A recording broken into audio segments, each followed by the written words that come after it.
Hi, I'm Caryn Schenewerk. I'm the president of CS Consulting. CS Consulting provides advice to a variety of aerospace companies and U.S. government entities with regard to federal regulations and oversight of commercial space activities. I'm a sole practitioner, and it's a lot of fun, and it's exactly what I want to be doing right now. I got here with a start actually in space policy, working for a member of Congress. Congresswoman Gabrielle Giffords was the chairwoman of the space subcommittee when I had the honor of working for her, starting in her first term and into her second term in office. After working for Gabby, I went on to work for the Office of Management and Budget, where space was one of 1,000 different policy issues that I worked on, but it was one of particular import because it was in 2010 when President Obama's budget canceled the Constellation program.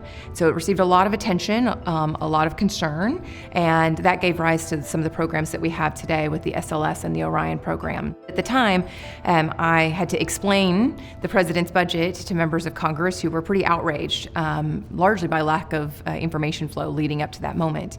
And so that led me to get more and more familiar with space policy, in particular with the interest in relying on commercial space capabilities. So that led me to understand what was happening at SpaceX and the role that it could play in providing astronaut carriage someday to the International Space Station, at the time cargo carriage. And so when I was actually thinking about what I wanted to do next, because in life you only maybe think that you will leave the White House once, you should plan accordingly to how you make that transition. And so I actually sat down, and I didn't think that I wanted to go to SpaceX specifically, but I wanted to go to an American company that was manufacturing in America, building high-tech, high-wage jobs, doing the things that bosses that I'd had advocated for in Congress and at the White House with regard to what was, democratic ideas about American opportunities. So when I did that and thought about, companies that were undertaking that effort, the idea that it would be fun to work for a company that was based in California, because I'd never spent much time in California. It's this, fun little fact. And then also wanted to go to a place that was a startup where my colleagues and I would have skin in the game, and that we would all be working together for a mission that I really believed in. And when you matrixed all of those requirements together, SpaceX came out to be the place that I really wanted to work. I interviewed, I met Gwen Shotwell, who was amazing, and then had the opportunity to interview with Elon and talk to him about how I had written the plug-in electric car credit when I was working in Congress, working on tax policy, not space policy. And that struck a chord with him. And so thus my career began at SpaceX. I spent about a decade there working on engaging with the Congress in advocating for commercial crew and cargo programs, focused a lot on the commercial capabilities that could service the NASA customer, and transitioned into being more and more involved with the regulation of commercial space activities, especially the FAA's oversight of launch and reentry, as SpaceX worked to be the first company to have reusable first stage launch vehicles. And so from there, I went to work at Relativity. Relativity gave me the opportunity to be a member of the executive team, to start at an even smaller startup phase, so around 150 people when I joined versus 1,100 when I joined SpaceX, and to really be involved in helping to build and shape that company, particularly the opportunity to start a DC office and build the Relativity's brand here in Washington, DC with the executive and legislative branch. And then once we got Terran 1 launched, I decided that at that point I had learned the things that I needed to learn, and was interested in working with a more diverse set of companies. So now I work with companies that are focused on commercial LEO habitats, so human spaceflight activities, companies that are interested in doing lunar activities like building lunar rovers. And I also would advise the government on how commercial companies work and act, and what those partnerships can look like. So it's a really exciting time in our industry, and I'm really honored to be able to work with a bunch of different companies and help them navigate the various regulatory regimes and the various organizations that are involved in space activities. So in the next 5 years, we have a ton of companies that either are going to mature from being in space with their demonstration capabilities to being operationally in space, so deploying their constellations and and actually providing services from those constellations. We have companies that are planning to put their first LEO destinations in orbit and start actually bringing people to commercial LEO destinations. We have significant plans to reach the moon and to start having more sustained presence on the moon and the lunar surface. And we have so many companies that are going to be demonstrating in-space servicing capabilities, abilities to deorbit, abilities to refuel, more launch vehicles that are coming online. So if the plans that are on the books for the next 5 years mature and get to space and become operational in space, the space environment is just going to be a completely different place than what it looks like today, even though today it looks so significantly different than it did 5 and 10 years ago already.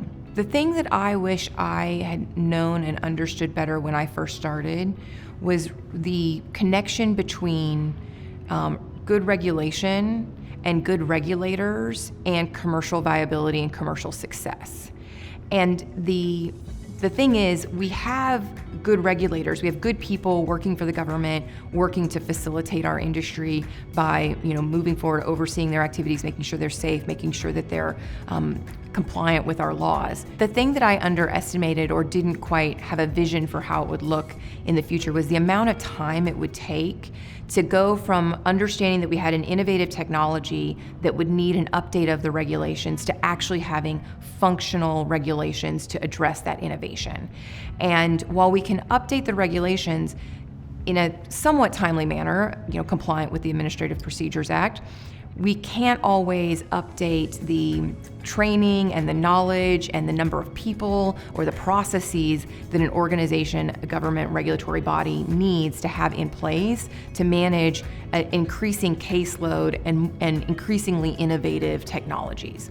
And so that trajectory to get from where we were when I entered the industry, almost 15 years ago, to where we are today with the kind of technology, so the kinds of things that we will see come online in the next 5 years, we're still at a regulatory gap or a regulatory lag from where we need to be for those. In fact, in some cases, we don't even have the beginnings, drafts of regulations governing the activities that we're talking about in space, like in-space servicing, LEO habitat destinations that are fully commercial, lunar rovers. Who will regulate those and what will those regulations look like? We don't know, yet we know that people are planning to undertake those activities in the next years. So I think that, if I could go back in time now, I think I would be foot stomping and arguing for the need to start that work sooner, and also not just start the work of writing the regulations, but really engaging to understand what does it mean to have a regulatory entity that is fully staffed, properly resourced, and prepared for that ramp up. It's not that I think that the regulations should lead the innovation, they shouldn't. That's an impossible task and probably one that disables innovation, because we've seen that happen in parts of our industry and we've seen it happen in other industries. What I mean by that is more the preparation. It's almost the mental planning that needs to occur. It's budget issues as well as the psychological plan for an agency to understand what its future looks like, and then being able to communicate that future in a meaningful way so you bring people along to improve the processes, to improve the budget, to improve the regulations, and to do all the things that have to happen to have a really good glide path to taking flight for our industry. Our industry is a very competitive industry, so there aren't that many players in our industry. Yet some of the biggest impacts we've been able to have in shaping the landscape has been where we've brought competimates together and built coalitions for change. So where we've tried to tackle regulatory problems, we've been most successful where we've brought people from different companies that normally are competing for their customers together to argue for the same change. So building consensus and building those coalitions.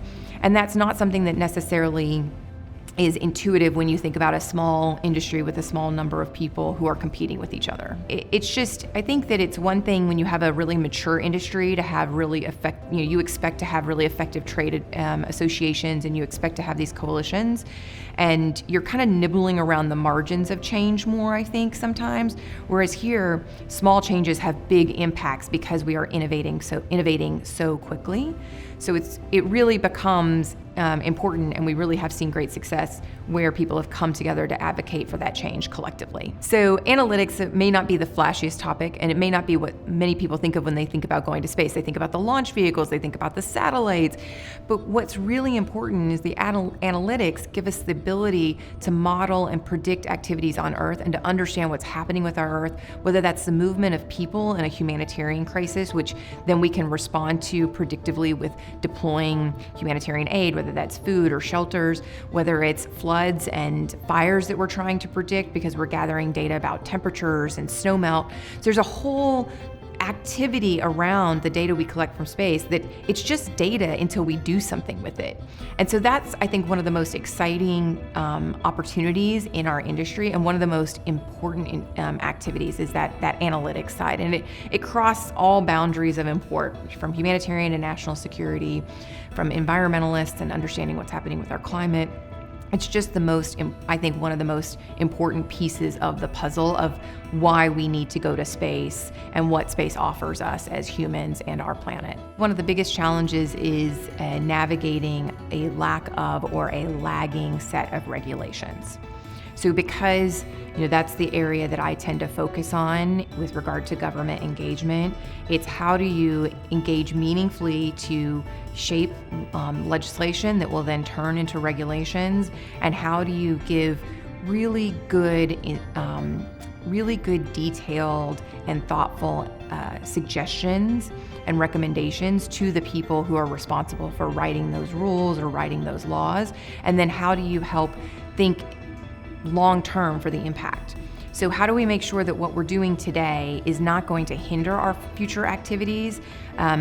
That's a really important question, and that it's being futuristic. So it's opening the doors for the future rather than creating gates that we will then have to readdress with new regulations or laws when we run into them, and then again hit a lag in our ability to move forward with innovative technologies. We saw a lot of growth in the space industry over the last 5 years, and I think there's a lot of opportunity for continued growth. We've seen a bit of a lull because, of course, macroeconomics affects space economics. And so we've seen a bit of a slowdown in some of the fundraising efforts and the amount of money that companies are raising. That said, there's increasing opportunities as we come out of that as a whole in our economy, and certainly seeing growth. Also seeing that we're going through this period of time where companies are moving from early tech development and R&D and needing to get to the actual deployment and operational capabilities. So that will mean the need for continued capital inflow. And whether that's, hopefully from a very vibrant capital market, venture capital in the US, even more traditional investors, but also from government engagement, right? So the government remains one of the biggest customers for space capabilities in the United States. One of the important pieces of investor interest is demand signal from the government, because the US government is such a large procurer of space activities. I think that the investment community is pretty receptive to demand signal, of course, to commercial capabilities in the commercial markets in space, but also to the U.S. government space market, because U.S. government, particularly on the national security side, is one of the biggest procurers, certainly of launch capabilities and of in-space capabilities. And I think that's a really important place to kind of keep an eye on with regard to where we'll see progress and where the funds from venture capital and from capital markets will flow. And then I also think it's a really important note that there are so many activities that are building commercial markets.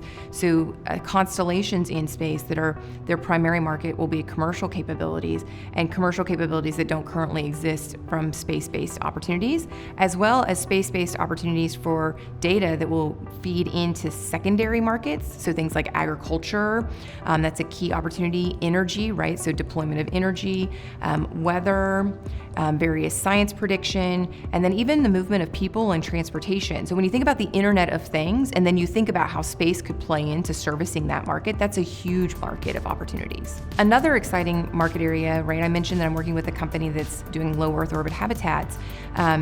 That's an opportunity for significant activities in low Earth orbit. There are already companies that are doing pharmaceutical work in space, completely on the private side. Of course, there are others that have done partnerships with NASA and gone to the International Space Station, but that commercial capability for in-space manufacturing, in-space science, particularly life sciences, is certainly one that is a budding and very exciting opportunity. I think that the other thing that's fun for me is working with some of these small cap companies. So these businesses that are at their earlier stage. Of course, there are amazing activities happening with larger, more mature companies that have been contributing to, our sciences, our national security capabilities.